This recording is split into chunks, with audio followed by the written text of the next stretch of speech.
Arcadian Vanguard presents The Wrestling News in your daily wrestling newscast for Sunday, October 9th, 2022. Good morning, I'm Mike Sempervive. We in the air, guys?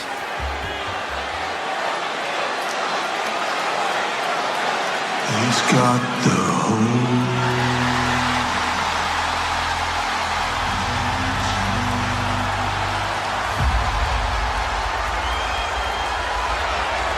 He's got the whole wide world in his hand. We begin today with Bray Wyatt making his return to WWE last night after the main event of Extreme Rules, presented at the Wells Fargo Center in Philadelphia.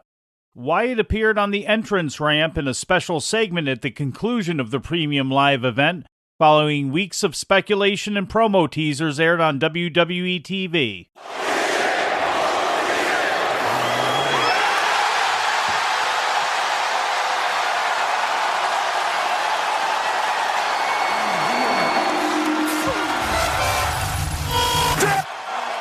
This was Wyatt's first appearance with the company since his loss to Randy Orton at WrestleMania 37 a year and a half ago.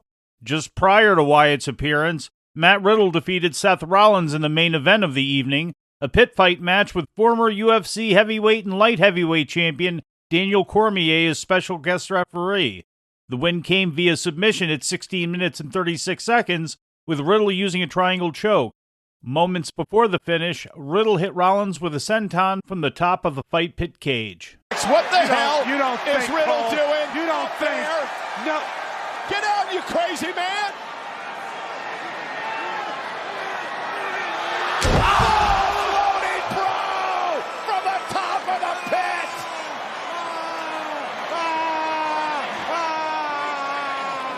Earlier in the evening, Ronda Rousey regained the Smackdown Women's Championship, putting Liv Morgan to sleep after 12 minutes and 20 seconds of their Extreme Rules match.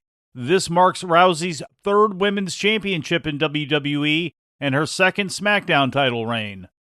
The Raw Women's Champion Bianca Belair retained her title in a ladder match against former champion Bayley, scaling the ladder to snatch the belt at the 16-minute and 41-second mark.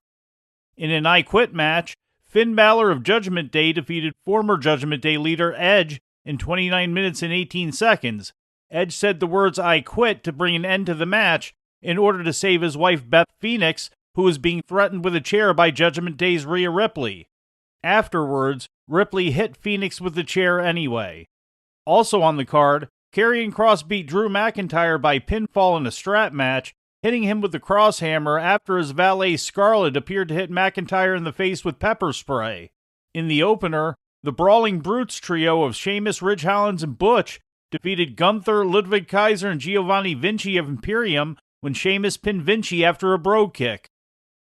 Also last night, Nick Gage defeated Jon Moxley in a career versus title death match to win the Game Changer Wrestling World title in the main event of Night 1 of GCW Fight Club on the pier in Atlantic City, New Jersey. Gage received unexpected help in the form of All Elite Wrestling's Stokely Hathaway and W. Morrissey, the latter of which chokeslammed Moxley through a barbed wire glass pane after kicking him in the face. Morrissey chokeslams Mox through the glass and the barbed wire! And Moxley's all tied up in the barbed wire, but what the hell? For what reason? Stokely Hathaway, smile on his face at ringside. Attacking Jon Moxley, softening him up. Hathaway and Morrissey, who are aligned with MJF and AEW, quickly left ringside. Gage followed up with two pile drivers and a chokebreaker to get the victory in 21 minutes and 9 seconds. This may be one of the last times Moxley appears in Game Changer Wrestling. The AEW World Champion signed a new 5-year contract extension with All Elite Wrestling, according to an official statement released on Friday. The announcement indicated that moving forward, Moxley would only be appearing for AEW and its international media partners, including New Japan Pro Wrestling. While it's not clearly defined, this may mean that access to Moxley on the independent scene could become limited. Also on the show, Rina Yamashita and Drew Parker defeated Alex Cologne and Matt Tremont. Originally, the match was scheduled to be for the GCW Tag Team titles, but Cologne's regular partner John Wayne Murdoch announced on Twitter Friday that he's taking some time off to heal up from an accumulation of injuries, including a rib injury suffered last week while wrestling in Japan.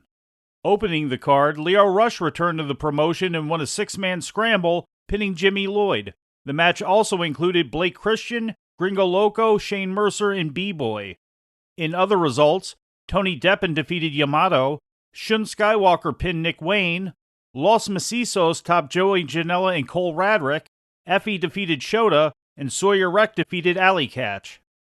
The company runs Atlantic City again tonight, this time inside the Showboat Hotel. Key matches include Yamato against Speedball Mike Bailey, Rina Yamashita defending the GCW Ultra-Violent title against Cyclope, and Joey Janela facing Cole Radrick, with both the GCW and DDT Extreme titles on the line. In ticket sales updates, here's the Wrestling News' Lou Kipilman. WrestleTix has put together ticket distribution totals for the past week's regular WWE and AEW programming. Leading the pack last week with the most tickets distributed was WWE Monday Night Raw, which drew 7,294 to the XL Energy Center in St. Paul, Minnesota.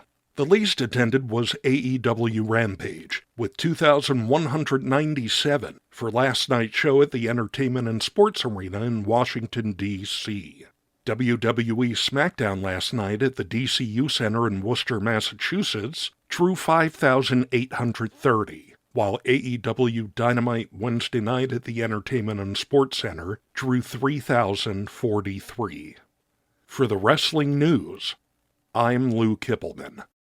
In ratings news, Friday Night Smackdown on Fox, the season premiere episode and the go-home episode leading into Extreme Rules, drew an average of 2.133 million viewers, according to an overnight ratings report on Spoiler TV. That number would be up from the previous week's 2.076 million viewers.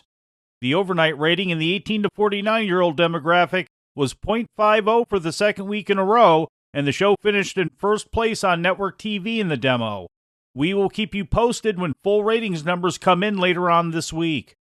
In New Japan news, New Japan's pay-per-view event Rumble on 44th Street from the Palladium Times Square is a near sellout with 1,020 of the 1,025 tickets sold as of yesterday, according to WrestleTix. It was noted that 35% of all tickets sold for the event were available on the resale market. The event is scheduled to take place on October 28th and will feature talent from New Japan and Stardom on the same card for the first time here in the States. This is also New Japan's first event in New York City since the G1 Supercard in April 2019.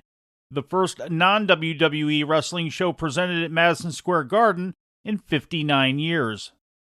In New Japan news at home, the company announced a lineup change to its Declaration of Power event taking place Monday at Sumo Hall in Tokyo. Master Wato will be the challenger for IWGP Junior Heavyweight Champion Taichi Ishimori. Wato takes the place of Kushida, who has not yet recovered from the hand, foot, and mouth disease that initially put him on the shelf last month. Wato had originally been scheduled to take part in an 8-man tag team match, which will now be a 6-man, pitting Hiroshi Tanahashi, Hikuleo, and Raisuke Taguchi against Evil, Yujiro Takahashi, and Sho of House of Torture. And before we leave you today, we'd like to remind you that however you consume your content, you can find the wrestling news 24 hours a day and 7 days a week across social media. On Twitter, follow us at Wrestling News AV. Our Facebook page is also Wrestling News AV. The Wrestling News can also be found on the Arcadian Vanguard YouTube page. And for those who utilize Amazon Echo devices, just tell Alexa to play the Wrestling News podcast. And remember to make sure you add podcast at the end. Once again, for daily updates, breaking news, and more, follow the Wrestling News across social media. And that's the news for today. If anything happens, we will be here to tell you about it. No clickbait, no paywall, just the wrestling news. The Wrestling News is a division of Arcadian Vanguard, and the Wrestling Newscast is a production of the Arcadian Vanguard Podcast Network.